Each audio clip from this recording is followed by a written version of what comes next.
Habakkuk 2 tables ద్వారా మనము దేవుడు ఆయన సంగమునకు ఇచ్చిన పునాదిని గురించి మనం నేర్చుకుంటున్నాము. ఈరోజు హబక్కుక్ 2 టేబుల్స్లో ఇది 22వ ప్రజెంటేషన్. ప్రార్థన చేసుకుని వాక్యాన్ని ప్రారంభించుకుందాం.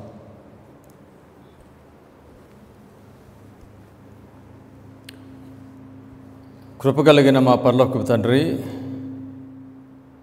మా ఆధ్యాత్మిక జీవితమునకు కావలసిన నీతిని, విశ్వాసమును మీ లేఖనాల నుండి మీరు మాకు అనుగ్రహిస్తున్నారు. విశ్వాసం ద్వారా నీతిమంతులుగా మేము తీర్చబడతాం. నీతిమంతుడు విశ్వాసం మూలముగా జీవిస్తాడు. ఈ వర్తమానమును ఈరోజు మేము అధ్యయనము చేయబోతూ ఉండగా మాకు కావలసిన పరిశుద్ధాత్మ శక్తిని పరిపూర్ణంగా మీరు అనుగ్రహించి మీ మహిమ కొరకు మేము జీవించడానికి మా జీవితాల్లో ఏమి అడ్డుగా ఉన్నవో వాటిని మీరు తీసివేసి ఈ సమయంలో వాక్యమును బోధిస్తున్న నాకు మీ కృపను మెండుగా అనుగ్రహించి మీ మహిమ కొరకు నన్ను వాడుకొనమని యేసుక్రీస్తు నామములో ప్రార్థన చేయించున్నాం తండ్రి, ఆమేన్.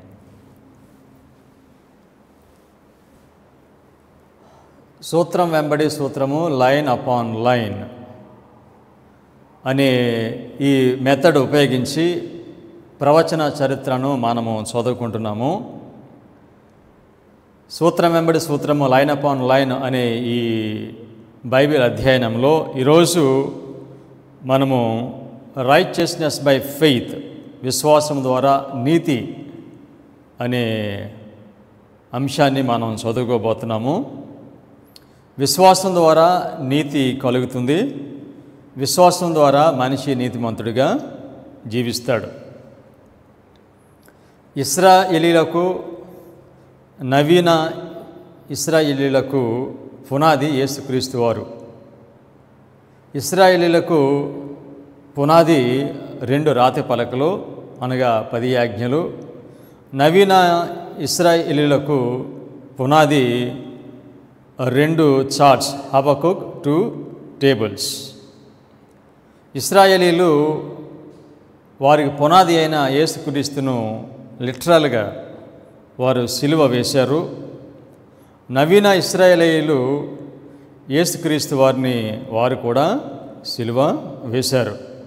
నవీన ఇశ్రాయేలీలకు పునాది అయిన హబక్కుక్ టేబుల్స్ మీద ఉన్న సత్యములను తృణీకరించుట ద్వారా యేసుక్రీస్తును సిలువ వేశారు. యేసుక్రీస్తును సిలువ వేసి యేసుక్రీస్తు రాకడ కొరకు ఎదురు చూస్తున్నట్లుగా యేసుక్రీస్తు వారిని సిలువ వేసి ప్రజలు యేసుక్రీస్తు వారి 2వ రాకడ కొరకు ఎదురు చూస్తున్నారు. అయితే దేవుడు ఈ విధంగా ఆయనను సిలువ వేసిన ప్రజలను, ఆయన వర్తమానమును సిలువ వేసిన వారిని అనగా వాటిని తృణీకరించిన వారిని వెనుకకు రమ్మని పిలుస్తున్నాడు. ఈ విధంగా వెనుకకు రావటానికి వారికి ఆదివారం చట్టం వచ్చేంత వరకు వారికి అవకాశము ఉంది. ఆదివారం చట్టం వచ్చేసరికి వెనుకకు వచ్చేవారు 144,000 మంది. Come back to old paths అనే వర్తమానం విని వెనుకకు వచ్చేవారు 144,000 మంది. వీళ్ళు స్పిరిచువల్ టెంపుల్ అవుతారు, ఆత్మ సంబంధమైన మందిరము అవుతారు. విశ్వాసం ద్వారా నీతిమంతులుగా మనం తీర్చబడతాము. విశ్వాసం ద్వారా మనము నీతిమంతులుగా జీవిస్తాము. ఈ మాట మనం విన్నప్పుడు మనకి ఒక ప్రశ్న వస్తుంది. విశ్వాసము ద్వారా నీతిమంతులుగా తీర్చబడతాం, విశ్వాసము ద్వారా నీతిమంతులుగా జీవిస్తాం అంటే మనకు రావాల్సిన ప్రశ్న ఏమిటంటే విశ్వాసము అంటే ఏమిటి? ఎందుచేతనగా విశ్వాసం ద్వారానే మనం నీతిమంతులుగా తీర్చబడుతున్నాం, విశ్వాసం ద్వారానే మన నీతిమంతులుగా జీవిస్తున్నాం. అటువంటి అప్పుడు విశ్వాసము అంటే ఏమిటో మనము తెలుసుకోవాలి. విశ్వాసము అంటే నమ్మటం. ఎవరిని నమ్మటం? వెంటనే చెప్తాం మనం. విశ్వాసం అంటే యేసుక్రీస్తు వారిని నమ్మడం. యేసుక్రీస్తు వారిని నమ్మడం అంటే ఏంటి? ఇది మన ప్రశ్న ఈరోజు. విశ్వాసం అంటే నమ్మటం, యేసుక్రీస్తు వారిని నమ్మటం. యేసుక్రీస్తు వారిని నమ్మటము అంటే ఏమిటి? హబక్కూకు 2వ అధ్యాయము, దీనిలో మనము మిల్లర్ రైట్స్ చరిత్రను మనం చూస్తాం. అడ్వెంటిస్ట్ హిస్టరీని దానిలో మనం చూస్తాం. 4 వాక్యాలు మనం చదివితే విశ్వాసం అంటే ఏమిటో మనకు తెలుస్తుంది. 3 వాక్యాల తర్వాత వచ్చే 4వ వాక్యము విశ్వాసం అంటే ఏమిటో మనకి తెలియచేస్తుంది. హబక్కూకు 2వ అధ్యాయము 1వ వచనము, ఆయన నాకు ఏమి సెలవిచ్చునో నా వాదము విషయమై నేనేమి చెప్పుదునో చూచుటకై నేను నా కావలి స్థలం మీదను గోపురము మీదను కనిపెట్టుకొని యుందుననుకొనగా ఆయన నాకు ఏమి సెలవిచ్చెనో, దేవుడు నాకు ఏమి సెలవిచ్చెనో అని ఇక్కడ ప్రవక్త చెప్తున్నాడు. అంటే దేవుడు నాకు ఏమి సెలవిచ్చానంటే వర్తమానం ఇచ్చాడు అనమాట. ఓకే, ఆ వర్తమానం ఇచ్చినప్పుడు ఆ వర్తమానం మీద వాదము జరుగుతుంది. ఆయన నాకు ఏమి సెలవిచ్చినో నా వాదము విషయమై నేనేమి చెప్పుదునో చూచుటకై నేను నా కావాలి స్థలం మీదనో గోపురం మీదనో కని పెట్టుకొని ఎందుని అనుకొనగా, ఇతనికి ఇచ్చిన వర్తమానము బోధిస్తున్నప్పుడు ఆర్గ్యుమెంట్ వస్తుంది, వాదన వస్తుంది. అప్పుడు ఈ వాదనకి సమాధానం ఏం చెప్పాలి అని ఇతను దేవుని సహాయం కొరకు కనిపెడుతున్నాడు. కనుక ఈ వర్తమానం బోధించడం వలన వచ్చిన వాదమునకు సమాధానము ఎవరు చెప్తారు? దేవుడు చెప్తాడు. ఎందుచేతనగా ఆ వర్తమానం బోధించినప్పుడు వాదన వస్తుంది కనుక ఆ వాదనకి యేసుక్రీస్తు దేవుడే సమాధానము చెప్పాలి. ఓకే, దీనికి 2వ అధ్యాయము 2వ వాక్యంలో సమాధానం చెప్తున్నాడు. మీరు విన్నారా? మిల్లరైట్ కాలంలో వాళ్ళు ప్రవచనాలు బోధించారు. ఆ విధంగా బోధించినప్పుడు ప్రొటెస్టెంట్స్ అనేక మంది వారిని వ్యతిరేకిస్తున్నారు, వారు తృణీకరిస్తున్నారు, వాదన చేస్తున్నారు. కనుక వారికి అర్థమయ్యేలా ఏ విధంగా చెప్పాలి అని మిల్లర్ అసోసియేట్స్ వాళ్ళు ప్రార్థన చేస్తున్నారు, ఆలోచన చేస్తున్నారు. అప్పుడు దేవుడు వారికి సమాధానం చెప్పాడు. ఈ వాదన ఎలాగా మీరు తీరుస్తారనంటే వాళ్ళకి అర్థమయ్యేలాగా మీరు ఎలా చెప్పాలనంటే హబక్కూకు 2వ అధ్యాయము 2వ వచనం, యెహోవా నాకు ఇలాగు సెలవిచ్చాను. అడిగాడు కదా, యెహోవా నాకు ఇలాగు సెలవిచ్చాను, చదువువాడు పరిగెత్తుచు చదువు వీలగునట్లు నీవు ఆ దర్శన విషయమును పలక మీద స్పష్టముగా రాయము. నీవు ప్రవచనాలు బోధిస్తున్నావు, వాళ్ళకి అర్థం కావట్లేదు. అందుచేత నువ్వేం చేస్తావంటే విలియం మిల్లర్ అసోసియేట్స్ మీ అనుచరులు మీరు చెప్పే ప్రవచనాలను దేని మీద రాయాలి? పలక మీద రాయండి, చార్ట్స్ మీద రాయండి. ఓకేనా? చార్ట్స్ మీద. ఇక్కడ పలక అనే మాట చెప్పాడు, కానీ ఇంగ్లీష్లో చార్ట్స్ అని ఉండదే, పలకల మీద 2 పలక మీద రాయమని చెప్పాడు.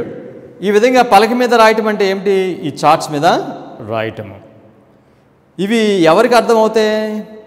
చదువువాడు పరిగెత్తుచు చదువునట్లు. మనం అది చదువుతున్నాం అనుకోండి, ఎలా చదువుతాం? మనం నిలబడి లేకపోతే కూర్చొని చదువుతాం తీక్షణంగా.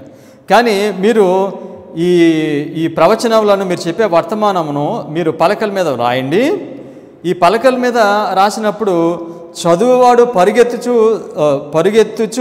చదువు వీలగినట్లు అంటే మీరు ఈ పలకల మీద రాసిన ఈ వర్తమానం, ఈ ప్రవచనాలు బైబిల్ గ్రంథం చదివిన వాడికి అవి చాలా సులువుగా అర్థమవుతాయి. చదువువాడు పరిగెత్తుచు చదువు వీలగినట్లు అంటే మీరు ఈ పలకల మీద రాసినప్పుడు, ఈ చార్ట్స్ మీద రాసినప్పుడు అవి వాళ్ళకి అర్థమవుతాయి. కనుక పరిశుద్ధ గ్రంథంని ఎవరు చదువుతారో అప్పుడు వాళ్ళకి ఈ ప్రవచనాలు అర్థం కావాలనంటే మీరు చెప్పే ప్రవచనాలను మీరు చార్ట్స్ మీద రాయండి. ఇక్కడ దీనిలో మనము 2 చార్ట్స్ హబక్కూకు 2 టేబుల్స్ను మనం చూస్తున్నాము. హబక్కూకు 2 టేబుల్స్ని మనం పరిశుద్ధ గ్రంథం నుండి మనము దృఢపరచుకుంటున్నాం. అంతకుముందు ప్రవచన సారం నుండి మనం చూసాము. ఈ 2 పలకలు, ఈ 2 చార్ట్స్ మన హబక్కూకు 2వ అధ్యాయము 2వ వాక్యంలో చూస్తున్నాము. ఈ చార్ట్స్ మీద రాయబడినవి ఏమిటి? నీవు ఆ దర్శనం విషయము ఏమిటవి? నువ్వు ఒక దర్శనం చూసావు, ఆ దర్శనంలో చూసిన వాటిని రాయము. మీ సెస్పాటి ఏమేమి చెప్పారు? ఈ చార్ట్స్ మీద ఉన్నవి ఏమిటి? దానియేలు ప్రకటన గ్రంథంలో ఉన్న ప్రవచనములు. విలియం మిల్లర్ అనే అనుచరులు దానియేలు ప్రకటన గ్రంథంలో ఉన్న ప్రవచనములను వారు బోధిస్తున్నారు. అవి ప్రొటెస్టెంట్ సంఘాల వారికి చాలామందికి అర్థం కావట్లేదు. అందుచేత నీవు వాళ్ళకి స్పష్టంగా అర్థమవటానికి నువ్వు పలక మీద రాయమని చెప్పాడు. సో కనుక మనకి ఎన్ని పలకలు ఉన్నాయి, ఎన్ని చార్ట్స్ ఉన్నాయి? 2 charts, 1843 chart and 1850 chart. Early writings page 74, 1843 chart. I have seen that the 1843 chart was directed by the hand of the Lord, and that it should not be altered, that the figures were as he wanted them, that his hand was over and hid a mistake in some of the figures so that none could see it until his hand was removed. 1843 chart ఎవరు guide చేశారు? Directed by the hand of the lord. దేవుడు నడిపిస్తే 1843 chart మీద ఇవి రాశారు. అవన్నీ కూడా దేవుడు ఉద్దేశించినట్టుగానే ఉన్నవి అని చెప్పారు. Great controversy 393. ఈ చార్ట్ని ప్రిపేర్ చేయడానికి దేవుడు ఎవరిని ప్రేరేపించాడు? As early as 1842 the direction given in the prophecy to write the vision and make it plain upon tables. ఈ టేబుల్స్ మీద రాయమన్న చెప్పిన ప్రవచనం ఎక్కడుంది? ఓకే, ప్రవచనంలో ఉంది. That he may run that readeth it had suggested to Charles Fitch the preparation of a prophetic chart to illustrate the visions of Daniel and the Revelation. ఈ charts మీద ఉన్నవి ఏమిటి? దానియేలు, ప్రకటన గ్రంథంలో ఉన్న ప్రవచనాలు. సో నేను ఒక ఆయన మాట్లాడుతూ అన్నారు, 25 ప్రవచనము అది దానియేలు ప్రకటన గ్రంథాల్లో లేదు. ఈరిడే ప్రిన్సిపల్ అనేది దానియేలు ప్రకటన గ్రంథంలో ఉన్న వాటికి మాత్రమే మనం ఈరిడే ప్రిన్సిపల్ ఉపయోగించాలి. మీరు 7 టైమ్స్ అన్నప్పుడు లేవికాండంలో చూపిస్తున్నారు. లేవికాండంలో 7 టైమ్స్ అనేది అది ఈరిడే ప్రిన్సిపల్ దానికి అప్లై అవ్వదు అని చెప్పారు. అప్పుడు దీనిలో మిస్సెస్ వైట్ ఏం చెప్తున్నారు? 1843 చార్ట్ మీద ఉన్న ప్రవచనాలు ఎక్కడవి? దానియేలు ప్రకటన గ్రంథంలో ఉన్న ప్రవచనాలే 1843 చార్ట్లో ఉన్నాయి. అంటే 2520 ఎక్కడ ఉంది ఇప్పుడు? Is it clear? దానియేలు ప్రకటన గ్రంథాలు దాన్ని మనం చూస్తాం. Okay, the statement continues. The publication of the chart was regarded as a fulfillment of the command given by Habakkuk. చాలా క్లియర్, క్లిస్టల్ క్లియర్. ఈ 1843 చార్ట్ను హబక్కుక్కి దేవుడు ఒక ఆజ్ఞ ఇచ్చాడు, కమాండ్ ఇచ్చాడు. దాన్ని నెరవేర్పే 1843 చార్ట్. ఇప్పుడు 1853 చార్ట్ చూద్దాం. ఓకే, 1843 చార్ట్ని దేవుడు నడిపించాడు, అది ప్రవచనంలో ఉంది. అదేవిధంగా దిస్ ఇస్ 1850 చార్ట్. ఇది ప్రవచనంలో ఉందో లేదో చూద్దాం మనం. Manuscript release 15/210 November 1850. God showed me the necessity of getting out a chart. 1850లో రాస్తున్నారు ఇది. 1843 చార్ట్ 1842లో వచ్చింది. 1850 chart 1850లోనే. It was needed and that the truth made plain upon tables. Truth made plain upon tables. Truth made plain upon tables అంటే సత్యము వాళ్ళకి స్పష్టంగా లేదు. అందుకని సత్యాన్ని స్పష్టంగా ఎక్కడ రాస్తున్నారు? ఈ చార్ట్స్ మీద రాస్తున్నారు. Would effect much and would cause souls to come to the knowledge of the truth. సత్యమును అవగాహన చేసుకోవటంలో మనుషులు వారు కష్టపడుతున్నారు కనుక ఈ చార్ట్స్ మీద రాయమని దేవుడు ఈ ఆజ్ఞ ఇచ్చాడు. Next, manuscript releases volume 13 359. I saw that God was in the publishment of the chart by Brother Nichols. Brother Nichols 1850 చార్ట్ను తయారు చేసినప్పుడు God was in the publishment of the chart. ఈ చార్ట్ తయారు చేసినప్పుడు ఎవరున్నారు? దేవుడు. I saw that there was a prophecy of this chart in the Bible. 1853 chart గురించి బైబిల్లో ప్రవచనం ఉంది. సో ఇది మానవ ఉద్దేశాన్ని బట్టి ఇది రాలేదు, ఈ రెండు రావటం నాకు పరిశుద్ధ గ్రంథంలో ప్రవచనము ఉన్నది. కనుక వీటి మీద ఉన్నవన్నీ కూడా ఈ ప్రవచనాలన్నీ ఎక్కడ కనిపిస్తాయి? మనకి పరిశుద్ధ గ్రంథంలో కనిపిస్తాయి. Statement continuous. I saw that there was a prophecy of this chart in the Bible, and if this chart is designed for God's people, ఇది దేనికో ఎవరి కొరకు ఇది? This chart is designed for God's people. ఇవి ఈ యొక్క charts, ఈ Habakkuk tables ఎవరికంటే దేవుని ప్రజలకు. అంటే వీటిని తృణీకరిస్తే వారు దేవుని ప్రజలు అవరండి. ఇవి దేవుని ప్రజల కొరకు ఇచ్చాడు. దేవుని ప్రజలు వీటిని అంగీకరిస్తారు. వీటిని మనం తృణీకరిస్తున్నామనంటే దేవుని ప్రజలుగా మనల్ని మనము తృణీకరించుకుంటున్నాము. Okay, this chart is design for God's people. I saw that charts ordered by God. ఎవడు ఆర్డర్ చేశారు ఈ చార్ట్స్ని? దేవుడు ఆర్డర్ చేశాడు. Okay, I saw the charts ordered by God struck the mind favorably even without an explanation. ఇక వివరణ ఏమీ లేకుండా ఇవి ప్రవచనాలు అర్థమవుతాయి. 2వ అధ్యాయం 1వ వాక్యంలో హబక్కులు ఏమి అడిగారు? ఆ వాదన వచ్చింది కదా, సో వివరణ అడుగుతున్నాడు. దీనిలో అంటున్నాడు ఇవి ఇచ్చి ఇక వాదన ఏమీ అవసరం లేదు, ఈ చార్ట్స్ చూపించండి సరిపోద్ది, సమాధానం అదే చెప్పుద్ది. ఇక without an explanation. 1843 chart, 1850 chart, Habakkuk 2 tables. ఇవి లేకుండా మనము దానియేలు గ్రంథంలో ఉన్న ప్రవచనాలు, ప్రకటన గ్రంథంలో ఉన్న ప్రవచనాలను మనము పరిపూర్ణంగా బోధించలేము. దానియేలు గ్రంథము, ప్రకటన గ్రంథములో ఉన్న ప్రవచనాల యొక్క సారాంశం ఏమిటి? అవి ఏమి వర్తమానం ఇస్తున్నాయి? మనకి 3 దూతల వర్తమానం ఇస్తున్నాయి. హబక్కుక్ 2 టేబుల్ మీద ఉన్న వర్తమానం ఏమిటండి? 3 దూతల వర్తమానము. కనుక వీటిని మనం తృణీకరిస్తే మన 3 దూతల వర్తమానాన్ని మనం బోధించట్లేదు. వాస్తవంగా చెప్పాలంటే, ఫ్రాంక్గా స్ట్రైట్గా చెప్పాలనంటే, మనం ఈ చార్ట్స్ని తృణీకరిస్తే కనుక మనకు 3 దూతల వర్తమానం అర్థం కాలేదు. మన 3 దూతల వర్తమానం మనం బోధించట్లేదు. మనం హబక్కుక్ 2:3 ఆ దర్శనము విషయమై నిర్ణయ కాలమున జరుగును, సమాప్తం మగుటకై ఆతురపడుచున్నది, అది తప్పక నెరవేరును, అది ఆలస్యంగా వచ్చినను దాని కొరకు కనిపెట్టుము, అది తప్పక జరుగును, జాగు చేయక వచ్చును. ఈ ప్రవచనాలను ఆధారం చేసుకుని 1814 నుండి వాళ్ళు ఏమని బోధించారు? యేసుక్రీస్తు వారు వస్తున్నారని బోధించారు. కానీ యేసుక్రీస్తు వారు వస్తున్నారని బోధించినప్పుడు పెండ్లి కుమారుడు రాడు, ఆలస్యం చేస్తాడని ఈ ప్రవచనం వారికి తెలియచేస్తుంది. చాలామంది ఏమంటారంటే, William Miller is a false prophet, false teacher. ఆ చెప్పడానికి ఒక కారణం ఏమిటంటే, ఆయన యేసుక్రీస్తు వారు ఆయన అనుచరులు వస్తున్నారని బోధించారు. యేసుక్రీస్తు వారు చెప్పిన ప్రకారంగా రాలేదు.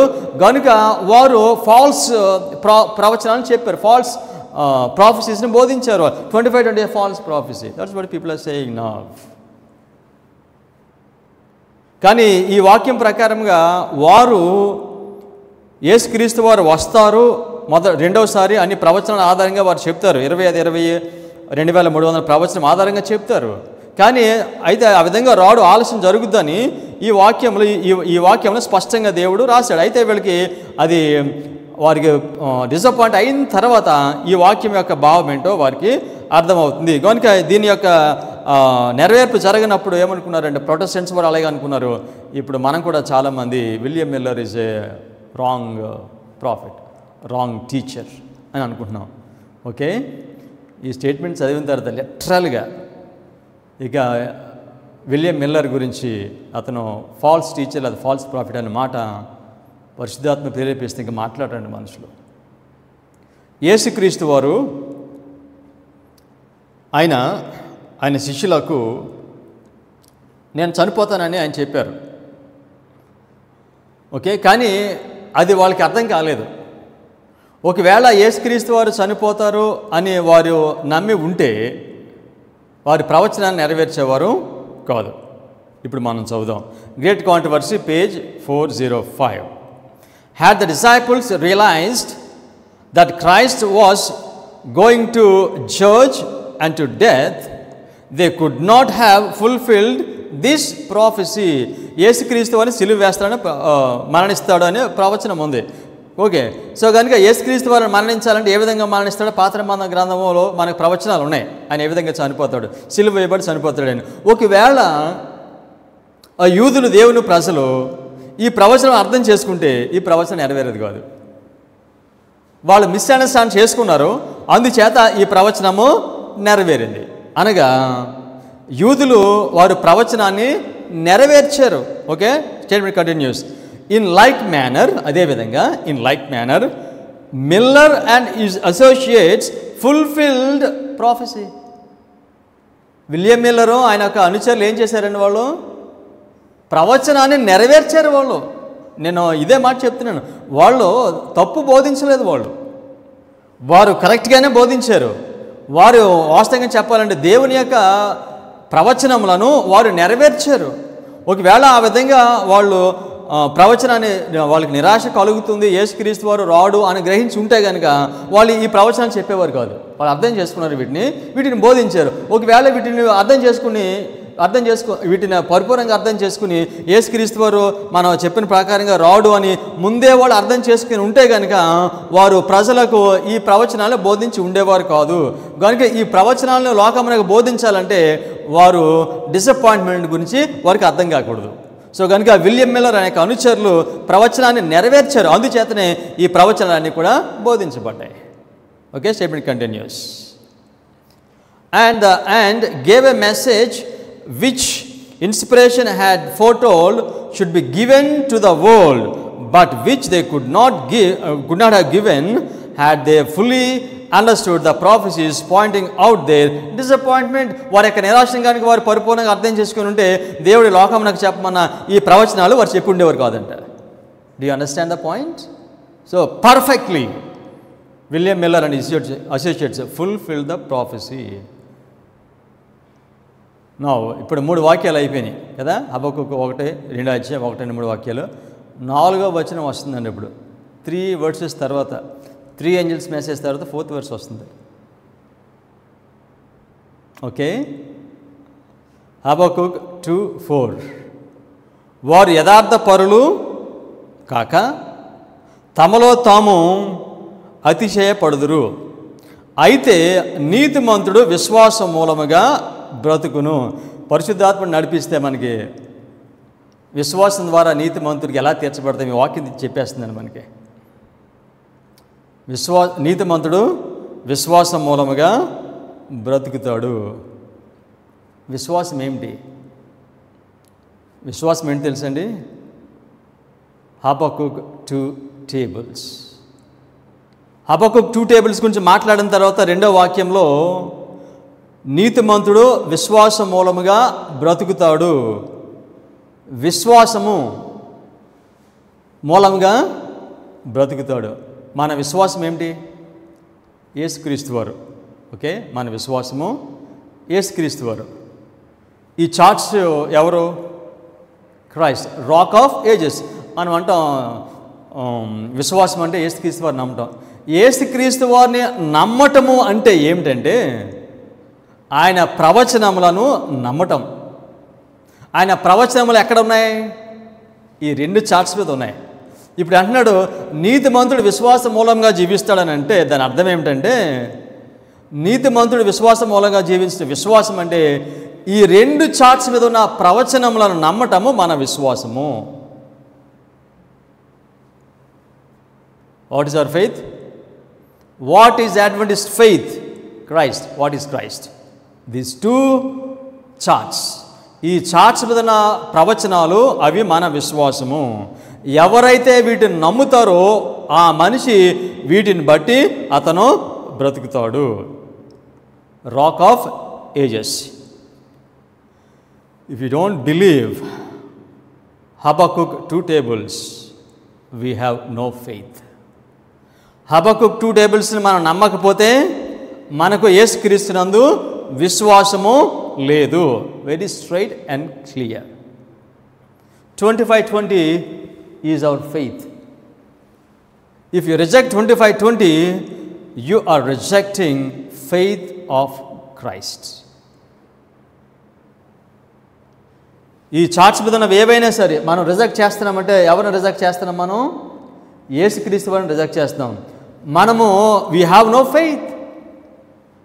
నీతిమంతుడు విశ్వాసం మూలముగా జీవిస్తాడు. ఇక్కడ డైలీ ఉంది 508 1335 1290 ప్రవచనాలు.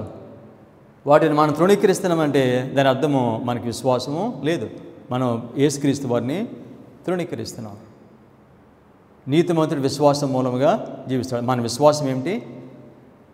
Habakkuk 2 tables. మనం వీటిని తృణీకరిస్తే వీ హ్యావ్ నో మెసేజ్. వర్తమానం లేదు మనకి. మనం అనుకుంటాం మూడు దూతల వర్తమానం తెలుసు అనుకుంటాం. మూడు దూతల వర్తమానాన్ని మనం బోధిస్తున్నాం అనుకుంటాం. యేసుక్రీస్తు వారిని తృణీకరించి యేసుక్రీస్తు వారి గురించి ఎలా బోధిస్తాం? మనం యేసుక్రీస్తు వారి గురించి బోధించాలంటే యేసుక్రీస్తు వారిని యందు మనం విశ్వాసం ఉంచాలి. యేసుక్రీస్తు వారిని మనము నమ్మాలి. యేసుక్రీస్తు వారిని తృణీకరించి యేసుక్రీస్తు వారి గురించి బోధించగలమా? మన విశ్వాసం ఏమిటి? Habakkuk 2 tables. హబక్కుక్ 2 tables మనం తృణీకరిస్తే మనకు విశ్వాసం లేదు, మనకి నీతి లేదు. సో చిన్నప్పుడు ఒక స్టోరీ చెప్పేవారు. ఇది కొంచెం సిల్లీగా ఉంటుంది, కానీ ఇట్ మేక్స్ ద పాయింట్స్. ఈ 2 tablesను మనం నమ్మకపోతే we have no faith. If you don't have faith, how can you preach Christ? ఈ ఉపమానం ఏమిటి? ఈ స్టోరీ ఏమిటంటే, ఒక యజమానుడు అంటాడు పనివాడితోటి, రేపు ఉదయం నువ్వు ఒక ఊరు వెళ్ళి రావాలని చెప్తాడు. ఒక ఊరు వెళ్ళాలని చెప్పాడు. ఈడు ఉదయం లేచి వెళ్ళిపోయి వచ్చేసి చెప్తాడు, రాజా నేను చెప్పావు కదా ఊరు వెళ్ళమని, వెళ్ళి వచ్చేసానని. ఊరు ఎందుకు వెళ్ళమంటాడు? అలా ఉంటుంది. మనం ఈ 2 చార్ట్స్ని నమ్మకపోతే ఊరు వెళ్ళి వచ్చేయటం ఎంత, ఇంకే పర్పస్ ఏం లేదు ఇక దానిలో.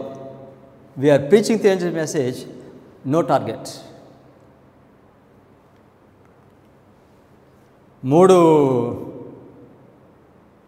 verses Habakkuk second chapter 1 to 3 verses తర్వాత ఏమొచ్చింది? 4th verse. దానిలో ఏముంది? విశ్వాసము. విశ్వాసం ద్వారా నీతిమంతులుగా తీర్చబడతాం. మనకి 3 దూతల వర్తమానం ఎక్కడుంది? ప్రకటన 14:6 నుండి 12 వరకు ఉంది. 11వ వచనం వరకు 3 దూతల వర్తమానం. 12వ వచనం ఏమొస్తుంది తెలుసండి? 12వ వచనం. Come on, we will read. 3 దూతల వర్తమానం తర్వాత వచ్చిన వాక్యం చూడండి. ప్రకటన 14:12. దేవుని ఆజ్ఞలను యేసుని గూర్చిన విశ్వాసమును గాయకొనుచున్న పరిశుద్ధుల ఓర్పు ఇందులో కనబడును. ఎప్పుడు వచ్చింది ఇది? 3 దూతల వర్తమానం అయిపోయిన తర్వాత వెంటనే వచ్చిన వాక్యము యేసుని గూర్చిన విశ్వాసము. దీనిలో చెప్పాడు దేవుని ఆజ్ఞలను యేసుని గూర్చిన విశ్వాసము. యేసుని గూర్చిన విశ్వాసము గైకొనుచున్న పరిశుద్ధులు. యేసుని గూర్చిన విశ్వాసం ఏంటి? Habakkuk 2 tables. ఈ 3 దూతల వర్తమానం ఎవరు బోధిస్తారు? అడ్వెంటిస్ట్ వారు. అడ్వెంటిస్ట్ వారి యొక్క విశ్వాసం ఏమిటి? 3 దూతల వర్తమానము. ఈ 3 దూతల వర్తమానం ఎక్కడుంది? హబక్కుక్ 2 tables మీద ఉంది. హబక్కుక్ 2 tables మీద ఉన్నది అది మన విశ్వాసము. దీని గురించి మాట్లాడుతూ అన్నాడు, దేవుని ఆజ్ఞలను యేసుని గూర్చిన విశ్వాసమును గైకొనుచున్న పరిశుద్ధులు. నీతిమంతులు విశ్వాసం ద్వారా మనం నీతిమంతులుగా తీర్చబడతాము. ఇక్కడ యేసుని గూర్చిన విశ్వాసమును గైకొనుచున్న పరిశుద్ధులు కనుక ఈ పరిశుద్ధత అనేది ఎక్కడి నుంచి వస్తుంది? యేసుని గూర్చిన విశ్వాసం నుండి వస్తుంది. అనగా ఈ చార్ట్స్ నుండి, ఈ హబక్కుక్ 2 చార్ట్స్ నుండి వస్తుంది. సో యేసుని గూర్చిన విశ్వాసం ఏమిటి? Now we have to understand. యేసుని గూర్చిన విశ్వాసము అనగా యేసుని గూర్చిన ప్రవచనములు. యేసుని గూర్చిన విశ్వాసము హబక్కుక్ 2 tables. దాని మీద యేసుక్రీస్తు వారు ఇచ్చిన ప్రవచనాలు ఉన్నాయి. యేసుక్రీస్తు వారి ప్రవచనాలు దానిలో ఉన్నాయి. మన విశ్వాసం నాకు పునాది యేసుక్రీస్తు వారు అని తెలుసు. ఓకే, ఇంకొక మాట చూద్దాం. మన విశ్వాసం నాకు పునాది ఏమి తెలుసు అండి? మన విశ్వాసం నాకు పునాది ప్రవచనము. మన విశ్వాసం నాకు పునాది ఎవరు? క్రైస్ట్. ఇంకొకటి, మన విశ్వాసం నాకు పునాది ప్రవచనము. అంటే Christ is prophecy, prophecy is Christ. క్రొత్త నిబంధనలో పౌలు బలమైన సేవకుడు, పవర్ఫుల్ స్పీకర్, దేవుని బలమైన సాధనంగా వాడబడినవాడు, పరిశుద్ధ గ్రంథం కొత్త నిబంధన గ్రంథంలో ఎక్కువ పుస్తకాలు రాసినవాడు. పౌలు సువార్తను బోధించడానికి వెళ్ళాడు. ఆయన సువార్తను బోధించడానికి వెళ్ళినప్పుడు ఆయన వెళ్ళి ఏం బోధించాడు? ఏమి బోధిస్తే ఆయన సంఘాలను కట్టాడు? ఆయన విశ్వాసం నాకు ఆధారం ఏమిటి? Acts of apostles page 124. జాగ్రత్తగా వినండి. అపోస్తలుడైన పౌలు ఆయన ఏం బోధించాడు, ఏం బోధించి సంఘాలను కట్టాడు, ఆయన విశ్వాసం నాకు ఆధారం ఏంటి, ఆయన దేనిని నమ్మాడు? Acts of apostles page 124. In his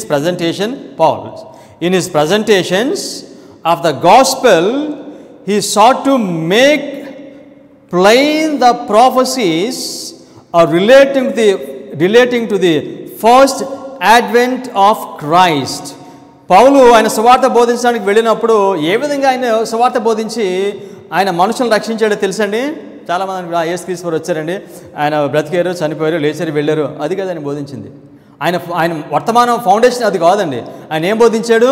పాత నిబంధన గ్రంథంలో ఉన్న యేసుక్రీస్తుకు సంబంధించిన ప్రవచనాలను బోధించాడు. ఆయన విశ్వాసం ఏమిటి? యేసుక్రీస్తుని గురించిన పాత నిబంధన గ్రంథంలో ఉన్న యేసుక్రీస్తుని గురించిన ప్రవచనములు పౌలుకి అవి విశ్వాసము. ఆయన విశ్వాసం మనకు ఆధారము. Statement continuous. He showed conclusively that these prophecies had been literally fulfilled in Jesus of Nazareth.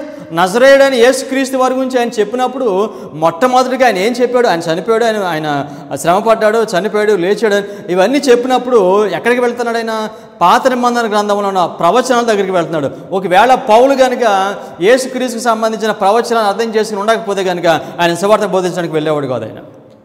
That's it. ఆయన వెళ్ళి లేఖనాలను చూపించి నజరేయుడైన యేసుక్రీస్తు వారు ఎవరు అనేదాన్ని లేఖనాల్లో చూపిస్తున్నాడు. Statement continuous. The foundation of his faith was the sure word of prophecy. ఆయన విశ్వాసమునకు ఆధారం ఏంటి? స్థిరమైన ప్రవచనము. మన విశ్వాసమునకు ఆధారం ఏంటి? స్థిరమైన ప్రవచనము. నీతిమంతుడు విశ్వాస మూలముగా జీవిస్తాడు అని అంటే ఏమిటది? పౌలుకి ఆయన విశ్వాసమునకు ఆధారం ఏమిటి? ప్రవచనము. The foundation of his faith was the sure word of prophecy. స్థిరమైన ప్రవచనము. What is our faith?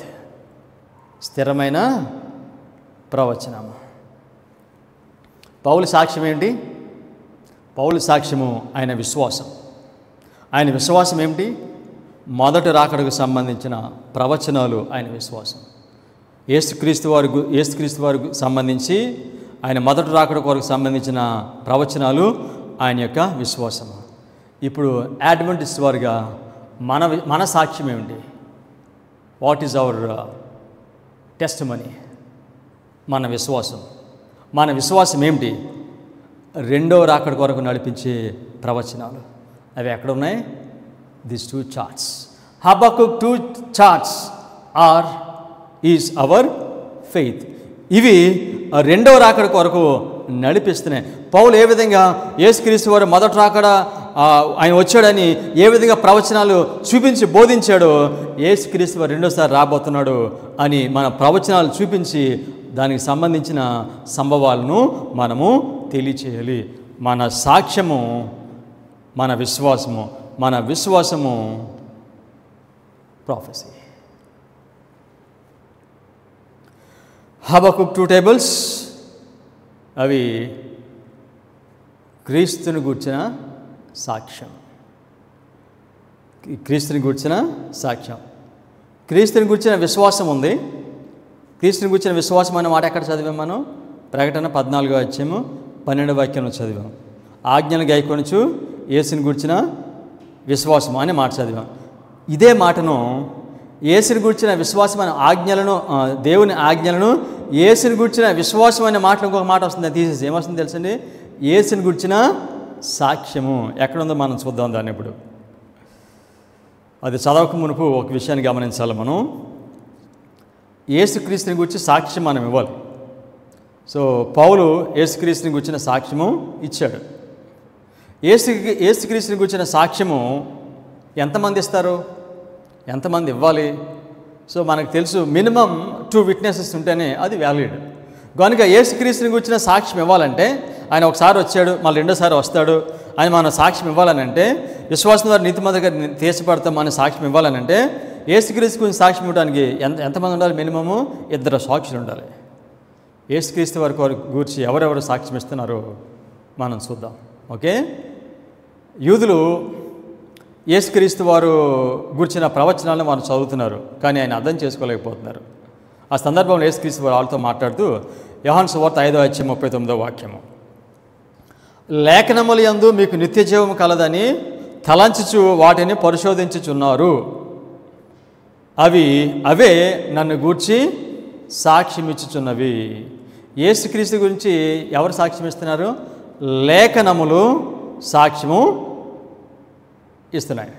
అంటే యేసుక్రీస్తు గురించి సాక్ష్యం చెప్పడానికి మినిమం ఎన్ని విట్నెస్ ఉండాలి? ఎన్ని సాక్ష్యాలు ఉండాలి? 2 ఉండాలి. సో కనుక లేఖనములు యేసుక్రీస్తు గురించి సాక్ష్యం ఇస్తున్నాయి. ఓకేనా? So who is the second witness now? యేసుక్రీస్తు గురించి సాక్ష్యం ఇవ్వాలి. అంటే యేసుక్రీస్తు సాక్ష్యం అంటే ఎవరు? ఆయన రాబోతున్నాడు అనే సాక్ష్యం అనమాట. మొదటి రాకడైనా రెండో రాకడైనా ఈ సాక్ష్యమే మన యొక్క విశ్వాసం. It is little intensive, please try to understand. Okay, so కనుక ఆయన గురించి సాక్ష్యం ఎవరు ఇచ్చారు? ఇక్కడ లేఖనాలు ఇస్తున్నారు. తర్వాత ఇంకెవరు సాక్ష్యం ఇస్తారు? ప్రకటన 12:17 అందుచేత ఘటసర్పము ఆగ్రహము తెచ్చుకొని దేవుని ఆజ్ఞలు గైకొనుచు యేసుని గూర్చి సాక్ష్యం ఇచ్చుచున్న. ప్రకటన 14:12 ఏముంది? ఆజ్ఞలు గైకొనుచు యేసుని గూర్చి విశ్వాసము. మన విశ్వాసం ఏంటి? మన సాక్ష్యము. దేవుని ఆజ్ఞలు గైకొనుచు యేసుని గూర్చి సాక్ష్యం ఇచ్చు ఉన్న వారైన ఆమె సంతానంలో శేషించిన వారితో యుద్ధము చేయుటకై బయలువెడలి సముద్ర తీరమున నిలిచెను. కనుక దేవుని ఆజ్ఞలు, తర్వాత యేసుని గూర్చిన సాక్ష్యము. యేసుని గూర్చిన సాక్ష్యం ఏమిటి? యేసుని గూర్చి ఎవరు సాక్ష్యం ఇస్తున్నారు? మనం ఇంతకు ముందు చదివాము యోహాను సువార్త 5:39 దేవుని లేఖనములు ఆయన గురించి సాక్ష్యం ఇస్తున్నాయి. మరి ఇంకా ఎవరు ఇస్తున్నారు గురించి సాక్ష్యము? కమాన్, యేసుని గురించిన సాక్ష్యం ఏంటో ప్రకటన 19:10 అందుచేత నేను అతనికి నమస్కారము చేయుటకై అతని పాదముల ఎదుట సాగిలు పడగా అతడు వద్దు సుమి, నేనును నీతోనూ యేసును గూర్చిన సాక్ష్యము చెప్పు నీ సహోదరులతోనూ సహదాసుడను దేవునికే నమస్కారము చేయము. యేసుని గూర్చిన సాక్ష్యము ప్రవచన సారము. యేసుని గూర్చిన సాక్ష్యము ప్రవచన సారము. ప్రవచన సారము ఎవరి గురించి సాక్ష్యం ఇస్తుంది? యేసుని గూర్చిన సాక్ష్యము ఇస్తుంది. యేసుని గూర్చిన సాక్ష్యం ఏంటి? ఆయన ప్రవచనములు. ఆయన ప్రవచనములు ఏంటి? మన విశ్వాసము. కనుక యేసుని గూర్చిన సాక్ష్యము సింపుల్ టర్మ్స్, 3 ఏంజల్స్ మెసేజ్. 3 దూతల వర్తమానం ఏమిటి? అవి ప్రవచనములు. ఈ చార్ట్స్ మీద ఉన్నవి యేసుని గూర్చిన సాక్ష్యము. సో యేసుక్రీస్తు గురించి ఇప్పుడు సాక్ష్యం ఎవరెవరు ఇస్తారు తెలుసా? పరిశుద్ధ గ్రంథము మరియు ప్రవచన సారము. సో కనుక ప్రవచన సారము యేసుని గురించిన సాక్ష్యం అంటే అది చాలా కాలం అర్థం కాలేదు. ప్రవచన సారము యేసుని గురించిన సాక్ష్యం అంటే, ప్రవచన సారం మనకి 3 దూతల వర్తమానాన్ని ముఖ్యంగా అది తెలియచేస్తుంది. యేసుని గురించిన విశ్వాసమును గురించి చెప్పటమే మన సాక్ష్యం. నీతిమంతుడు విశ్వాసం మూలంగా జీవిస్తాడు. ఆయన విశ్వాసం ఏమిటి? Habakkuk 2 tables. దేవుడు క్రొత్త నిబంధన చేస్తానని ఇశ్రాయేలుతో యూదులతో చెప్పాడు. ఆయన క్రొత్త నిబంధన చేస్తానని చెప్పినప్పుడు ఆయన ఏమన్నాడంటే, నేను వారి మనసులో నా ధర్మ విధులు ఉంచేదను, వారి హృదయముల మీద దానిని వ్రాసేదను. ఇదే యెహోవా వాక్కు. క్రొత్త నిబంధన చేసినప్పుడు దేవుడు చెప్పిన మాటలు ఏమిటంటే, నేను మీ హృదయంలో ధర్మ విధులను ఉంచెదను, వాటిని మీ హృదయం పైన రాస్తాను, యెహోవా వాక్కు ఇదే, దేవుని యొక్క వర్తమానము ఇదే. ఇశ్రాయేలులకు వారికి పునాది 10 ఆజ్ఞలు, 2 పలకలు. నవీన ఇశ్రాయేలులకు పునాది 2 చార్ట్స్, 2 హబక్కుక్ చార్ట్స్. వారితో క్రొత్త నిబంధన చేసినప్పుడు వారు దాన్ని మీరారు కనుక మరలా ఆ నిబంధన చేసినప్పుడు వారికి ఏమిస్తానని చెప్పాడు? వారి హృదయం పైన ధర్మ విధులను రాస్తానని చెప్పాడు. మరలా దేవుడు నవీన ఇశ్రాయేలుతో ఆయన నిబంధన చేసినప్పుడు దేవుడు వాళ్ళకి ఏమిస్తాడు? మరలా దేని వెనక్కి తెస్తాడు? మరలా హబక్కుక్ 2 టేబుల్స్ని ఆయన వెనక్కు తెస్తాడు. That is our faith. Mrs White 1915లో చనిపోయారు. 1915లో చనిపోకముందు 1914లో ఆవిడ చర్చ్ కండిషన్ గురించి ఒక స్టేట్మెంట్ చెప్పారు. చాలా కాలం నుంచి ఆవిడ పరిశీలన చేస్తున్నారు, చర్చ్ కండిషన్ ఎలా ఉందో బాగా గమనించారు. దేవుడు ఏం చేయబోతున్నాడో ఈ సంఘం విషయంలో 1914వ సంవత్సరంలో ఫిబ్రవరి 26వ తారీఖున రివ్యూ అండ్ హెరాల్డ్ ఈ విధంగా రాశారు. Review and Herald February 26, 1914.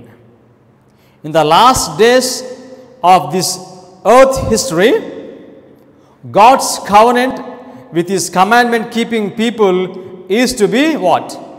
Is to be renewed.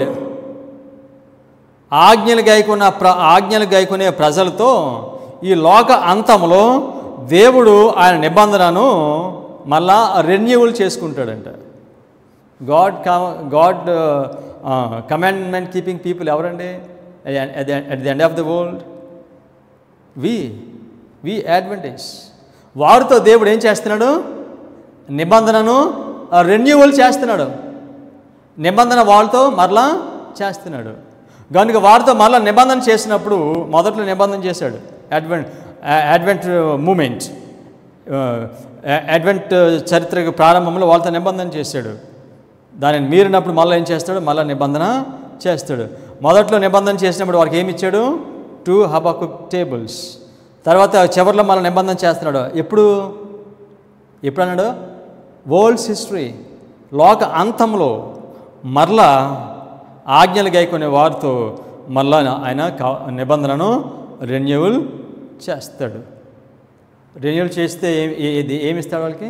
మళ్ళీ దేని వెనక్కి తెస్తాడు? వాళ్ళని పురాతన మార్గంలోకి తీసుకొని వస్తాడు. ఈ విధంగా రెన్యూ చేసినప్పుడు ఎంతమంది రెన్యూ అవుతారో తెలుసా అండి? ఎంతమంది వస్తారో తెలుసా? 1,44,000. దేవుడు నిబంధనను చేస్తున్నాడు. ఇప్పుడు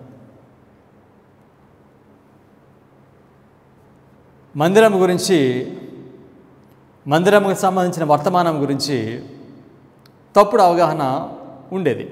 ఎలాగనంటే యేసుక్రీస్తు వారి సమయంలో యేసుక్రీస్తు వారు ముఖ్యంగా 2 విషయాలు వారికి చెప్పేవాడు. ఆ 2 విషయాలు ఏమిటంటే, నేను చనిపోతాను, రెండోది ఏమిటి, మీ పట్టణము ఈ దేవాలయము నాశనం అయిపోద్ది అని చాలా తరచుగా చెప్పేవారు. కానీ యూదులు ఏమనుకునేవారంటే, యేసుక్రీస్తు వారు రాజు అవుతాడు, ఆయన రోమియుల బానిసత్వం నుంచి మమ్మల్ని విడిపిస్తాడు, ఆయన పరిపాలన చేస్తాడు అని వారు నమ్మేవారు, వారు అనుకునేవారు. కానీ యేసుక్రీస్తు అంటే ఈ పట్టణము నాశనం అయిపోద్ది, ఈ దేవాలయం నాశనం అయిపోద్ది అని చెప్తూ ఉంటే వీళ్ళు మిస్అండర్స్టాండింగ్. లేదు ఇది ఇలాగే ఉంటాయి, మమ్మల్ని ఆయన పరిపాలన చేస్తాడని అనుకునేవారు. మిస్అండర్స్టాండింగ్. మందిరం గురించి చెప్పిన వర్తమానాన్ని వారు అపార్థం చేసుకున్నారు. అదేవిధంగా మోడర్న్ ఇజ్రాయిట్స్, మిల్లరైట్స్ వారు కూడా 2300 ప్రవచనాన్ని వారు చదివి 2300 ప్రవచనం తర్వాత ఈ ఆలయం పవిత్రపరచబడుతుందని వాక్యం చదివితే వాళ్ళు ఏమనుకున్నారంటే, యేసుక్రీస్తు వారు రెండోసారి లోకానికి వచ్చి ఈ లోకాన్ని ఆయన శుద్ధి చేస్తాడు అనుకున్నారు. కానీ మిస్అండర్స్టాండింగ్. కానీ యేసుక్రీస్తు వారు రెండోసారి ఆయన ఈ లోకానికి రావటం కాదు, మందిరాన్ని శుభ్రపరచడం అంటే ఈ లోకంలో మందిరం కాదు, ఆయన పరలోకంలో పరిశుద్ధ స్థలం నుండి అతి పరిశుద్ధ స్థలానికి వెళ్ళి అక్కడ పరిశీలన తీర్పు ప్రారంభిస్తారు. కనుక 2300 ప్రవచనము ఆలయ పవిత్రతను గురించిన ఆ వర్తమానాన్ని మిల్లరైట్స్ కూడా మిస్అండర్స్టాండ్ చేసుకున్నారు. ఇప్పుడు ఆకార మందిరం, ఓకే, దీనిని కూడా ఈ మందిరం విషయంలో కూడా మందిరంకు సంబంధించిన వర్తమానంలో వీరు కూడా అపార్థము చేసుకున్నారు. ఇర్మియా 7:4 వాక్యం. ఇర్మియా 7:4. ఈ స్థలము యెహోవా ఆలయము, ఈ స్థలము యెహోవా ఆలయము, ఈ స్థలము యెహోవా ఆలయము అని మీరు చెప్పుకొనుచున్నారే, ఈ మోసకరమైన మాటలు ఆధారము చేసుకొనకుడి. మేము దేవుని మందిరము, మేము దేవుని మందిరము, మేము దేవుని సంఘము అని చెప్తున్నారండి వాళ్ళు. అన్నాడు, ఈ మాట చెప్పి మిమ్మల్ని మీరు మోసపుచ్చుకోకండి. ఏన్షియంట్ ఇజ్రాయలైట్స్ వాళ్ళు అనుకున్నారు మేము దేవుని ప్రజలం అనుకున్నారు. కానీ ఏమైపోయారు వాళ్ళు పతనం అయిపోయారు. వాళ్ళు రాజ్యంగా లేరు, దేవుని మందిరంగా లేరు, దేవుని ప్రజలుగా వాళ్ళు లేరు. కానీ వాళ్ళు ఏమనుకునేవారు, మేము యెహోవా ఆలయము, ఈ స్థలము యెహోవా ఆలయము, యెహోవా ఆలయము, యెహోవా ఆలయం అని అంటున్నారు. ఇది ఎవరికి వర్తిస్తుంది ఇప్పుడు? మేము దేవుని మందిరము, మేము దేవుని సంఘము అని అనుకుంటున్నారు. కానీ ఆ విధంగా అనుకుంటే అది మోసమే. దయచేసి ఈ మోసకరమైన మాటల చేత మీరు మోసపోకండి. ఇప్పుడు చెప్పే మాటలు అవి కొంచెం కఠినంగా ఉంటాయి, కానీ వాస్తవం. ఈ చెప్పే మాటలు ఊహ కాదండి, లేకపోతే విమర్శ కాదండి, ఇది సత్యం. ఇది సత్యం. మనం ఏమనుకుంటున్నామంటే we are the temple of God, we are the temple of God, we are the temple of God. You are thinking like that. కాదండి. దేవుడు ఆయన నిబంధనను రెన్యూ చేస్తున్నాడు. రెన్యూ చేసిన తర్వాత ఉన్న జనాంగమే ఆయన సంఘము. ఎందుకు రెన్యూ చేస్తున్నాడు? ఎందుకు వాళ్ళతో మళ్ళీ నిబంధన చేస్తున్నాడు? Manuscript release S14 volume 14 280. Manuscript release volume 14 280. ఎందుకు మరలా దేవుడు నిబంధన చేస్తున్నాడు, రెన్యూవల్ చేస్తున్నాడు? In the work of God no kingly authority is to be exercised by any human being or by two or three. దీన్ని జాగ్రత్తగా మనం చదవాలి. In the work of God, దేవుని పనిలో no kingly authority is to be exercised. దేవుని పనిలో లోకములో ఉన్న రాజు ఎటువంటి అధికారాన్ని ఉపయోగిస్తాడో అటువంటి అధికారాన్ని ఉపయోగించకూడదు. Is it clear? In the work of God no kingly authority is to be exercised by any human being or by 2 or 3.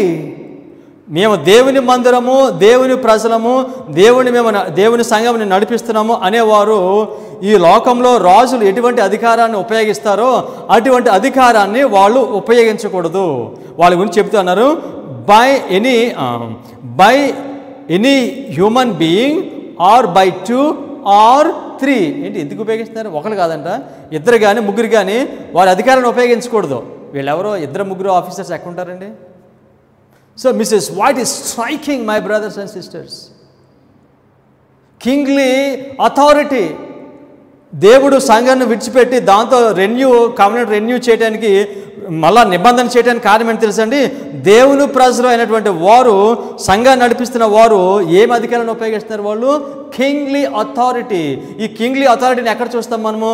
2 or by 3. సంఘ నాయకులు, సెక్షన్ కావచ్చు, కాన్ఫరెన్స్ కావచ్చు, జనరల్ కాన్ఫరెన్స్ కావచ్చు. Continues statement. It says the representatives of the conference. దేని గురించి మాట్లాడుతున్నారు ఆవిడ? The representative of the conference as it has been carried with authority for the last 20 years. గతించిన 20 సంవత్సరాల నుండి దేవుని ప్రజలు దేవుని యొక్క పనిలో వారు ఏం అధికారాన్ని ఉపయోగిస్తున్నారు తెలుసండి? ఈ లోకంలో రాజు ఎటువంటి అధికారాన్ని ఉపయోగిస్తారో అటువంటి అధికారాన్ని వాళ్ళు ఉపయోగిస్తున్నారు. దేవుని సంఘం నడిపించే ప్రజలు వారు ఈ లోకంలోకి సంబంధించిన అధికారం ఉపయోగించకూడదు. వాళ్ళు ఏ అధికారాన్ని ఉపయోగించాలి? We will see. Statement continues. Shall be no longer justified in saying the temple of the Lord we are. మీరు ఈ విధంగా ఆ మనుషులు ఉపయోగించే అధికారాన్ని, ఈ లోక రాజు ఉపయోగించే అధికారాన్ని ఉపయోగించి మీరు సంఘాన్ని నడిపిస్తూ ఈ సంఘమును టెంపుల్ ఆఫ్ ద లార్డ్ అంటే అది న్యాయం కాదు. Clearly saying shall be no longer justified in saying the temple of the Lord we are. మేము దేవుని మందిరము, దేవుని ప్రజలము, దేవుని మందిరము అనడానికి మీకు అర్హత లేదు. మీకు ఎందుచేతన మీరు ఈ లోకంలో ఉన్న రాజు ఎటువంటి అధికారం ఉపయోగిస్తారు, అటువంటి అధికారంతో చేత మీరు నడిపిస్తున్నారు, కానీ వాక్యాధికారం చేత మీరు పరిపాలన చేయట్లేదు.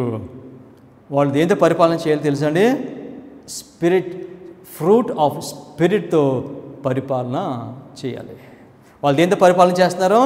ప్రేమ, దయ, కనికరము, దీర్ఘశాంతము ఇవన్నీ ప్రక్కన పెట్టి దీన్ని నడిపించే వాళ్ళు ఈ లోకంలో రాజు ఏ విధంగా పరిపాలన చేస్తాడో ఆ విధంగా పరిపాలన చేస్తున్నాడు.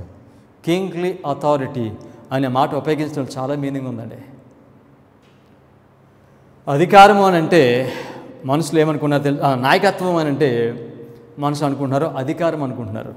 నాయకత్వం అని అంటే అధికారాన్ని చూపించడం అనుకుంటున్నారు. నాయకత్వానికి వచ్చిన తర్వాత సేవ చేస్తారు. ఎందుకో తెలుసండి? ఈ లోకంలో ఉన్న రాజులు ప్రజలకు సేవ చేస్తారు. చాలాసార్లు వాళ్ళు చాలా వాగ్దానాలు చేస్తారు. వాళ్ళు వాగ్దానాలు చేస్తుంటే మనం అనుకుంటాము, సో ఈ రాజులు చాలా వాగ్దానాలు చేస్తున్నారు, వీళ్ళకి మేమంటే చాలా ప్రేమ అనుకుంటాం, మేమంటే చాలా ప్రేమ, దేశం అంటే చాలా భక్తి అనుకుంటాం కదా మనం. వాళ్ళ అధికారాన్ని కాపాడుకోవడానికి వారు పనులు చేస్తారండి. వాళ్ళ అధికారాన్ని కాపాడుకోవడానికి వారు వాగ్దానాలు చేస్తారు. ఈ లోకంలో పరిపాలించే రాజు ఆయన వాగ్దానాలు చేస్తాడు, సేవ చేస్తాడు. దేనికని? ఆయన అధికారము కాపాడుకోవడానికి. కనుక ఇప్పుడు మీరు you cannot use kingly authority అంటే మీరు ఈ అధికారాన్ని ఉపయోగిస్తున్నారు, పని చేస్తున్నారు, కానీ దేని కొరకు చేస్తున్నారు? మీ అధికారాన్ని కాపాడుకోవడానికి చేస్తున్నారు.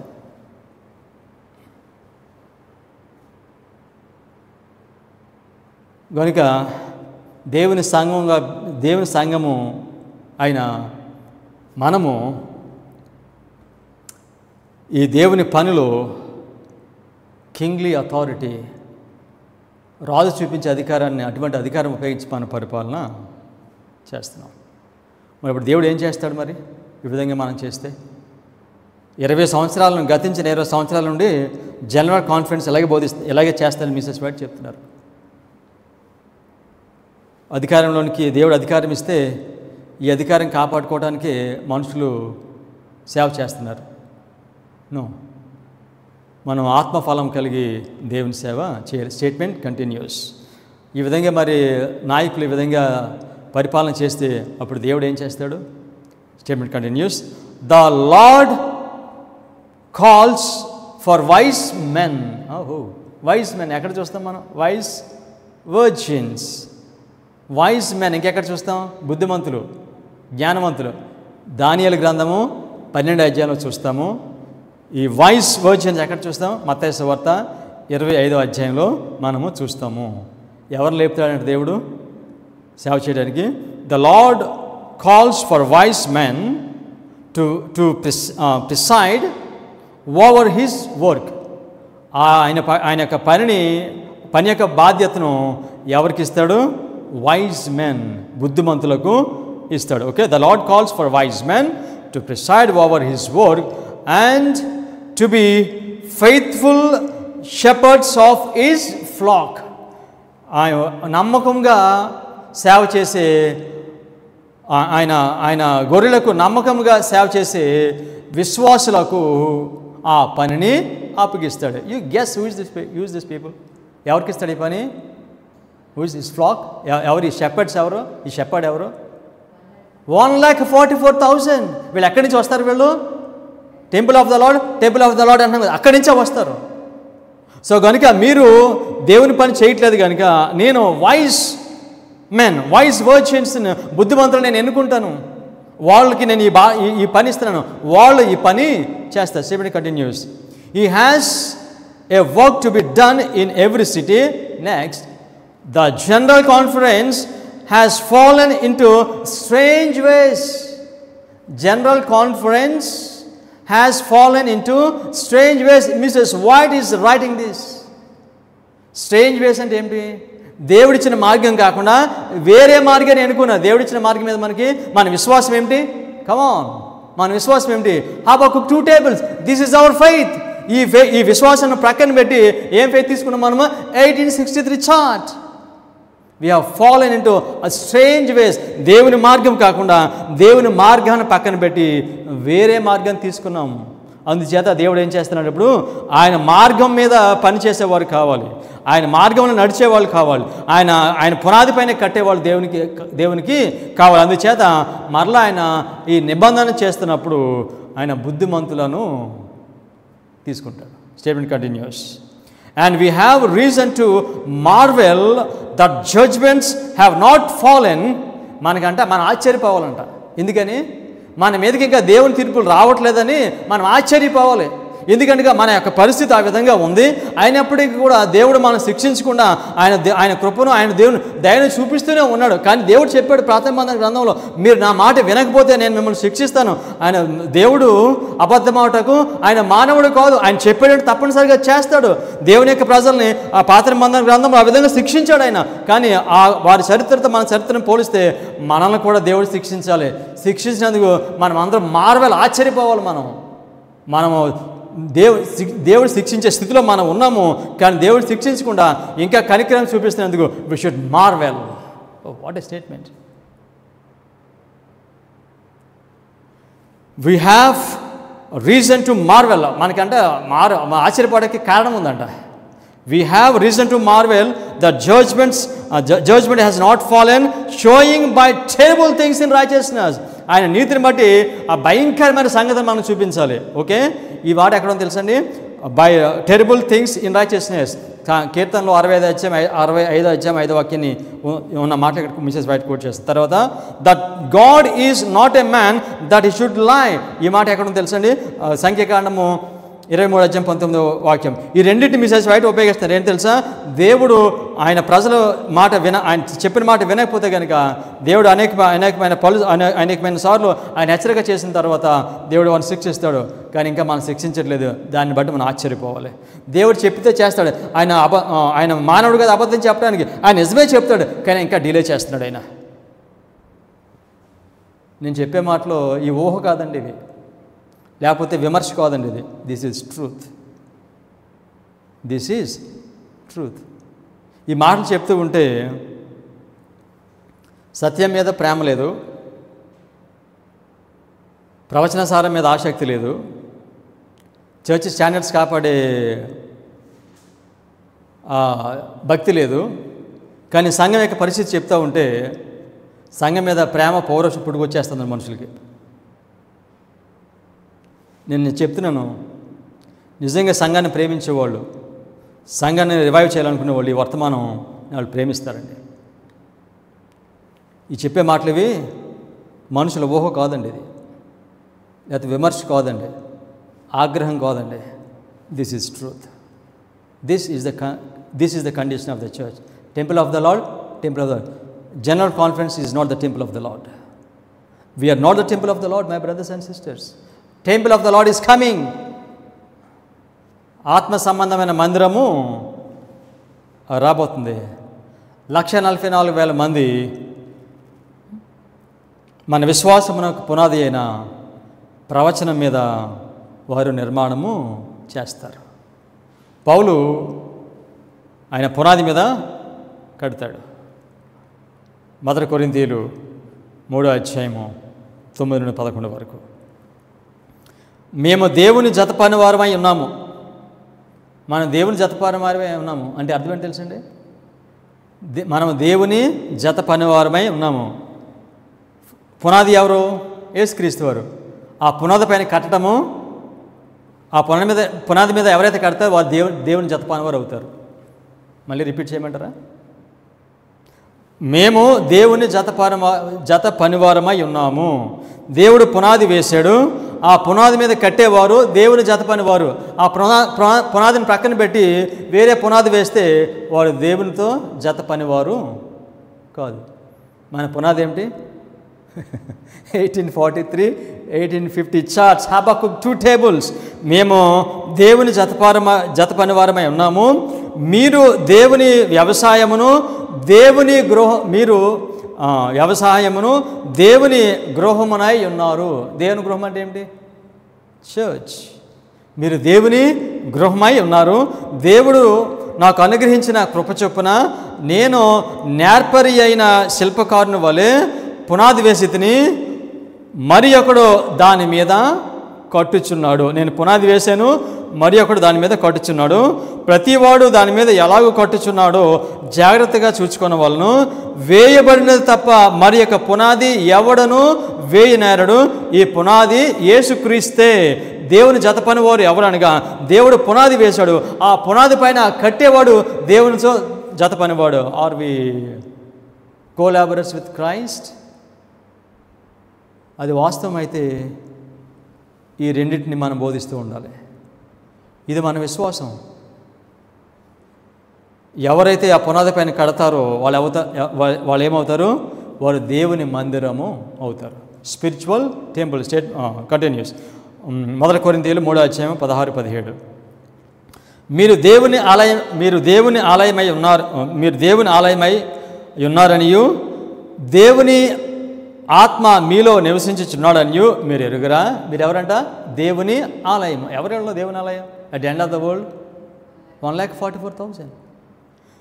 ఎవడైనాను దేవుని ఆలయమును పాడు చేసిన ఎడల, ఎవడైనాను దేవుని ఆలయమును పాడు చేసిన ఎడల, ఏ విధంగా దేవుని ఆలయం మనం పాడు చేయగలం? Simple question to answer. దేవుని ఆలయమును మనం ఎలా పాడు చేయగలం? మనం ఎలా తెలుసండి? అవిశ్వాసం ద్వారా. దేవుని ఆలయమును అవిశ్వాసం ద్వారా. దేని అవిశ్వాసం ద్వారా? హబక్కు 2 tables అనే వాటిని అవిశ్వాసం ద్వారా దేవుని మందిరమును మనం పాడు చేస్తాం. క్లియర్? ఎలా పాడు చేస్తాం దేవుని మందిరాన్ని? ఎందుకు ఆయన మళ్ళీ కవనెంట్ చేస్తున్నాడు? అవిశ్వాసం ద్వారా. ఇది దేని అందు అవిశ్వాసం? Christ, rock of ages. వీటి అందు అవిశ్వాసం ద్వారా మనము దేవుని ఆలయమును పాడు చేస్తాం. దేవుడు వారిని పాడు చేయను. ఎవరు పాడు చేస్తే దేవుడు వారిని పాడు చేస్తాడంటే, దేవుని ఆలయము పరిశుద్ధమైన ఉన్నది, మీరు ఆ ఆలయమై ఉన్నారు. సో దేవుని యొక్క ఆలయము temple of the Lord. No, we're not the temple of the Lord. Temple of the Lord is coming. దేవుడు దాని నిర్మాణము చేస్తున్నాడు. మన విశ్వాసం నాకు పునాది ఏమిటి? మన విశ్వాసం నాకు పునాది క్రీస్తు. క్రీస్తు ఎవరు? Rock of ages. These are things. Now we are reading important statement. Testimonies for Church, Volume 8, 296. Let none seek to tear away the foundation of our faith. Let none seek to tear away the foundation of our faith. మన విశ్వాసమునకు పునాది ఏమిటి? ఎంతవరకు చెప్పుకోవచ్చండి story అంత దీన్ని చెప్పడం కొరకే. మన విశ్వాసమునకు పునాది ఏమిటి? This is. నీతిమంతుడు విశ్వాసం మూలముగా జీవిస్తాడు. Let none seek to tear away the foundation of our faith. మన విశ్వాసమునకు పునాది ఎప్పుడు వేసాం మనం? Come on, let's continue the statement. The foundation that was laid at the beginning of our work. మన పని ప్రారంభంలో మనం పునాది వేసాం. ఆ పునాది ఏంటంటే Habakkuk 2 tables. Okay. By prayerful study of the word of the word and by revelation upon these foundations we have been building for more than 50 years. పౌలు ఏం చెప్తున్నాడు? నేను పునాది వేశాను, ఆ పునాది పైన మీరు కట్టాలి. కనుక మన పని ప్రారంభంలో మన విశ్వాసమునకు ఆధారమైన పునాదిని దేవుడు వేశాడు. ఆ పునాది పైన గతించిన 50 సంవత్సరాల నుంచి మనం కట్టుకుంటూ వస్తున్నామని మిసెస్ వైట్ మనకి చాలా స్పష్టంగా తెలియచేస్తున్నారు. Foundation of our faith. మన విశ్వాసమునకు పునాది హబక్కుక్ 2 tables. నీతిమంతుడు విశ్వాసముగా జీవిస్తాడు. కనుక 1,44,000 మందికి దేవుడు పని ఇచ్చాడు. ఏంటి తెలిసిన పని? ఈ పాడైపోయిన ఈ పునాదిని మరలా కట్టడం. ఈ పునాదిని కట్టిన తర్వాత దీని మీద మందిరాన్ని దేవుడు కడతాడు. దీని గురించి యెషయా 58:12 వాక్యంలో మనకి దేవుడి మాటలు తెలియచేస్తున్నాడు. పూర్వకాలం నుండి పాడైపోయిన స్థలములను నీ జనులు కట్టెదరు. పూర్వకాలం నుండి పాడైపోయినాయి అంట. పూర్వకాలం నుండి పాడైపోయిన స్థలములు ఏమిటి? నీ జనులు కట్టేద్దరు. ఎవరు కడతారు లాస్ట్లో? End of the world. పాడైపోయిన ఈ స్థలములను 1,44,000 వాళ్ళు కడతారు దీన్ని. ఓకే, పురాతన నుండి పూర్వకాలం నుండి పాడైపోయిన పునాదులు ఏంటివి? ఏం తెలుసండి అది? పూర్వకాలం నుండి పాడైపోయిన పునాదులు ఏమిటంటే, వీళ్ళు 1,44,000 వచ్చినప్పుడు వారు ఈ పునాది వేస్తారు. ఈ పునాది మీద వాదం ఉంది కదా, కాంట్రవర్సీ ఉంది కదా, వివాదం ఉంది కదా దీనిపైన. సో కనుక ఇప్పుడు వారు ఈ పునాది వేస్తారు. ఈ పునాది వేసినప్పుడు ఈ పునాది వేయాలంటే వాళ్ళు ఎక్కడి నుంచి కట్టుకుంటూ రావాలో తెలుసండి? They have to come from the beginning. వీళ్ళు ఎక్కడి నుంచి వస్తారని చెప్తున్నాడు ఈ వాక్యంలో, యెషయా 58:18. పూర్వకాలం నుండి అంటే నోవాహు పునాదిని మళ్ళా లేపుతాడు వీళ్ళు. నోవాహు వేసిన పునాదిని మళ్ళీ వీళ్ళు పడిపోయింది కదా, లేపుతారు. ఏలియా పునాదిని లేపుతారు, మోషే పునాదిని లేపుతారు, యేసుక్రీస్తు చేసిన పునాదిని లేపుతారు, విలియం మిల్లర్ వేసిన పునాదిని లేపుతారు. ఈ పునాదులు అన్నీ ఎందుకు లేపుతున్నారో తెలుసా అండి వాళ్ళు? ఇప్పుడు వేయ పునాది మీద వివాదం ఉంది కనుక, ఆర్గ్యుమెంట్ ఉంది కనుక ఆ విధంగా అవన్నీ లేపుకుంటూ వస్తే, మొదటి నుంచి అది చెప్పుకుంటూ వస్తేనే ఇప్పుడు వాళ్ళు వేసే పునాది ఏంటో వాళ్ళకి అర్థమవుతుంది. అందుచేత దేవుడు అంటున్నాడు, మీరు పూర్వకాలం నుండి పాడైపోయిన వాటిని కట్టుకుంటా మీరు రండి. పూర్వకాలం నుండి పాడైపోయిన వాటిని మీరు కట్టుకుంటూ రండి. సో కనుక ఇప్పుడు మనం పూర్వకాలం నుండి పాడైపోయిన పునాదులను కట్టుకుంటూ వస్తున్నాం కదా. అనేక తలముల కిందట పాడైపోయిన పునాదులను కట్టుకుంటూ వస్తున్నాం. ఈ విధంగా కట్టుకుంటూ రావడానికి ఏ మెథడ్ ఉపయోగిస్తున్నాం మనం? What method we're using? కట్టాలి కదా మరి. ఏ మెథడ్? యెషయా 28:28 మన line upon line, line upon line. అక్కడి నుంచి లైన్ మీద దాని మీద దాని మీద కట్టుకుంటూ వస్తున్నాం మనం. ఎందుకని? ఆల్ ఆఫ్ ఏ సడన్ వీటి గురించి చెప్తే వాళ్ళకి అర్థం కాదండి, ఇదేం కొత్తగా వచ్చిందని. అందుచేత అన్నాడు మీరు వెనక నుంచి రండి. So why we're digging this kind of information now? ఈ చార్ట్స్ మీద ఏముంది? వివాదం ఉంది, ఆర్గ్యుమెంట్ ఉంది, కాంట్రవర్సీ ఉంది. సో కనుక ఇది మనుషులకు అర్థం కావాలంటే మీరు పూర్వకాలం నుంచి పాడైపోయిన అన్నీ కొట్టుకుంటారండి. మీరు ఆ విధంగా కట్టడానికి ఏమి ఎత్ర ఉపయోగించాలి మీరు? Line upon line. కొంత ఇచ్చట కొంత అచ్చట. కొంత ఇచ్చట అంటే ఎక్కడ? కొంత ఏంటి ఆది పాత నిబంధన గ్రంథంలో మొదట్లో ఉంటుంది, కొంత ఏంటో చివరిలో ఉంటుంది. సో ఈ రెండింటిని మీరు కలపండి. అప్పుడు you will get the perfect foundation. అనేక తరముల కిందట పాడైపోయిన పునాదులను కట్టే పనిని గురించిన జ్ఞానాన్ని దేవుడు మనకి ఇస్తున్నాడు. అది మనకి తెలియచేస్తున్నాడు. ఈ విధంగా అనేక తరముల కింద పాడైపోయిన పునాదులను కట్టుకుంటూ వస్తున్నారు అని ఈ వర్తమానాన్ని దేవుడు మనకు ఇస్తున్నాడు. ఈ వర్తమానాన్ని మనం తృణీకరిస్తే అదేమవుతుంది తెలుసండి? Review and Herald, July 20, 1897. God is dishonored when we don't receive the communication which He sends us. దేవుడు అనేక తరముల కింద పాడైపోయిన పునాదులను కడుతున్నారు. ఈ పునాది వేయటానికి ఈ వర్తమానం దేవుడు మనకి ఇస్తున్నాడు. ఈ వర్తమానం మనం తృణీకరిస్తే we are dishonoring God. Statement continues. Thus we refuse the golden oil which He would pour into our souls to be communicated in those in darkness. వీటిని ఈ వర్తమానం దేవుడు మనకి ఎవరికి ఇస్తున్నాడు? ఎవరైతే చీకట్లో ఉన్నారో వాళ్ళకి 2 బంగారపు కొమ్ముల ద్వారా ఈ వర్తమానాన్ని ఇస్తున్నాడు. దీనిలో మిసెస్ వాట్ అంటారు, through the golden pipes the golden oil will be communicated to us. Golden pipes, 2 బంగారు కొమ్ములు ఏంటి? పరిశుద్ధ గ్రంథము, ప్రవచన సారము. ఈ 2 ఎవరి గురించి సాక్ష్యం ఇస్తున్నాయి? యేసుక్రీస్తు గురించి సాక్ష్యము ఇస్తున్నాయి. ఈ రెండిటి ద్వారా మనకి దేవుడు వర్తమానాన్ని పంపిస్తున్నాడు. ఈ వర్తమానము వస్తుంది మన దగ్గరికి. దీన్ని ఏమన్నారంటే golden pipes, through the golden pipes the golden oil. Golden oil అంటే తైలము, నూనె, దేవుని యొక్క వాక్యము. చివర్లో 2 గుంపులే ఉంటారు. దేవుని యొక్క గాడ్స్ ఆయిల్, దేవుని నూనె ఉన్నవారు, నూనె లేనివారు. 10 మంది కన్యకులు ఏమైంది? 5కి నూనె ఉంది, 5కి నూనె లేదు. ఆఖరి కాలంలో ఇప్పుడు నూనె ఉన్నవాళ్ళు, నూనె లేనివారు. నూనె లేని వారు చీకట్లోనే ఉంటారో వారి బుద్ధి లేని కన్యకులుగా వాళ్ళు మిగిలిపోతారు. దేవుడు మనకి ఈ 2 బంగారపు కొమ్ముల ద్వారా ఈ వర్తమానాన్ని, నూనెను మనకి ఇస్తున్నాడు. విశ్వాసం ద్వారా నీతిమంతులుగా తీర్చబడతాం, విశ్వాసం ద్వారా నీతిమంతులుగా జీవిస్తాం. మన విశ్వాసం ఏమిటి? హబక్కూక్ 2 tables, that is rock of ages. ఇది మన విశ్వాసము, ఇది మన నీతి. ప్రార్థన చేసుకుందామా?